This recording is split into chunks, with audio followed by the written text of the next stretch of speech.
Hey, what's up, everybody? Happy Wednesday. It is a snowy Wednesday out there this morning, but it's supposed to taper off. But then on the other side of the forecast, it said winter weather advisory till 4 p.m. So I guess you never know. God does, though. Or God does. But I am wanting a delay from having to go into work so I can shovel the driveway first. That would be cool. Uh, anyway, we're in a study of the book of Judges, and we are in chapter 19, Judges chapter 19, and we left off with a Levite, right, who was sojourning. So he's in a different land, right, than where he's from, and he's in the hill country Ephraim, and he has a concubine, and he treats her poorly. She gets tired of him. She leaves, returns home. She's at her father's house. He finds her, um, and he is being tempted by the father-in-law to stay there, making his heart merry, and then finally he does end up leaving, and he gets on the road, and he gets on the road late, and nighttime is coming, and in verse 10, um, he he comes up to Jebus, right? That's Jerusalem at the time, and he had with him his couple of saddled donkeys, his concubine, and a servant. And his servant says, "Let's stop in Jebus. Let's rest here." Right? And his master said to him, this is verse 12, chapter 19, verse 10, "We will not turn aside in the city of the foreigners who do not belong to the people of Israel, but we will pass on to Gibeah." Okay, so Jerusalem, I thought Jerusalem was the major Israelite city. Well, it is.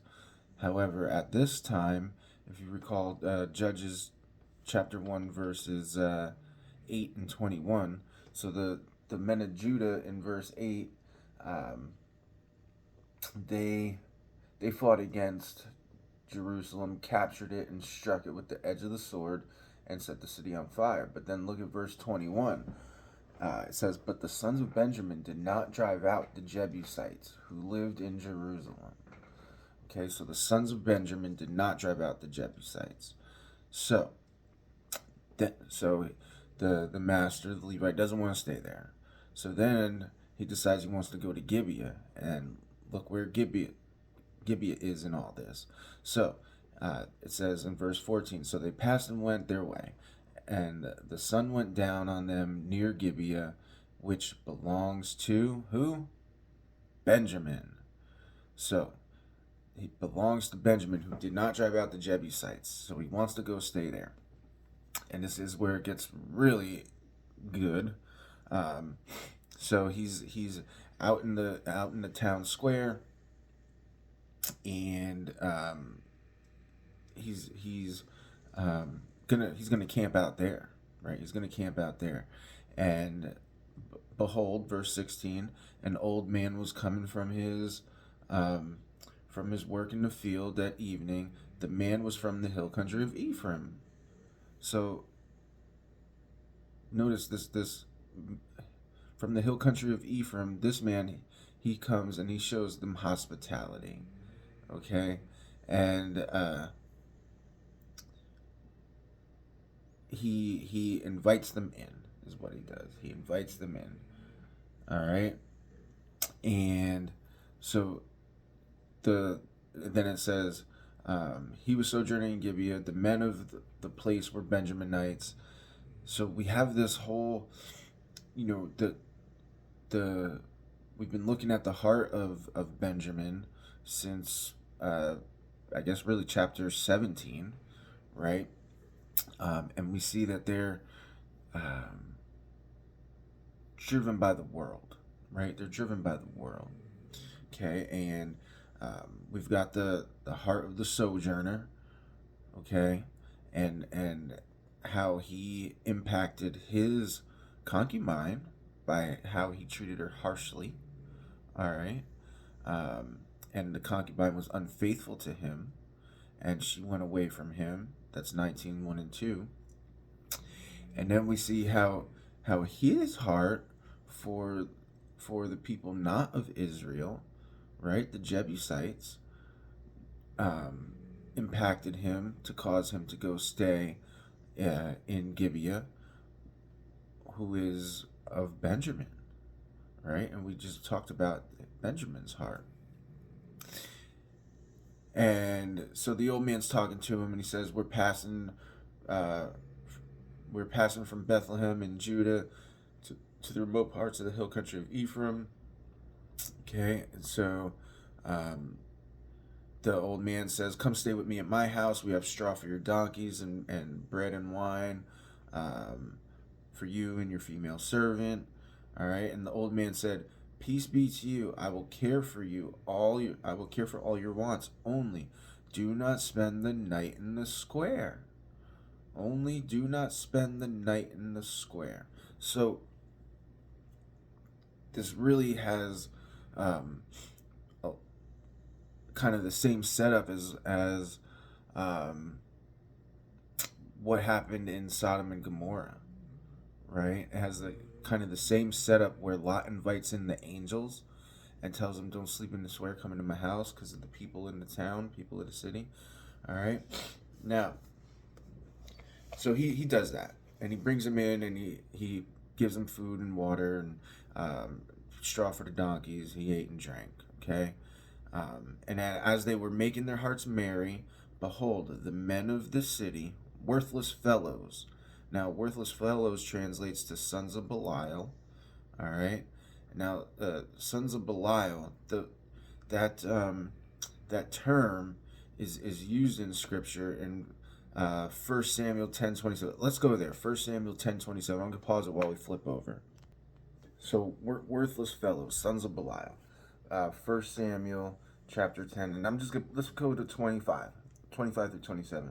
Then Samuel told the people the rights and the duties of the kingship, and he wrote them in a book and laid it up before the Lord. Then Samuel sent all the people away, each to his home.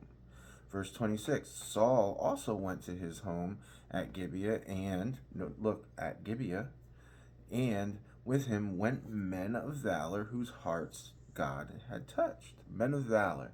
So here's a key thing about the mighty men of valor. How do you be a mighty man of valor? It's your heart has been touched by God. Okay, that is part of the um, uh, criteria to be a mighty man of valor. Your heart is touched by God. Okay, that's a side note. But look at verse 27. But some worthless fellows said, so the men of Belial, all right, sons of Belial, but some worthless fellows said, "How can this man save us?" And they despised him and brought him no present, but held his peace. So sons of Belial, worthless fellows, okay, they despise, all right, they despise, and they hold peace. They hold peace. And so, um, God is not the author of confusion, but of peace, right? If you're absent peace, there's confusion. So these men, what do? They bring confusion. Sons of Belial bring confusion. All right. Look, they show up again. Let's flip over here. Hold on. 1 Kings chapter 21. This is part of the story of Jezebel. Um, Jezebel wanting Naboth's vineyard. All right. Jezebel wanting Naboth's vineyard and Ahab. And so, sons of Belial, worthless men. So, she wants his vineyard. Okay, and let's just pick up in verse 11.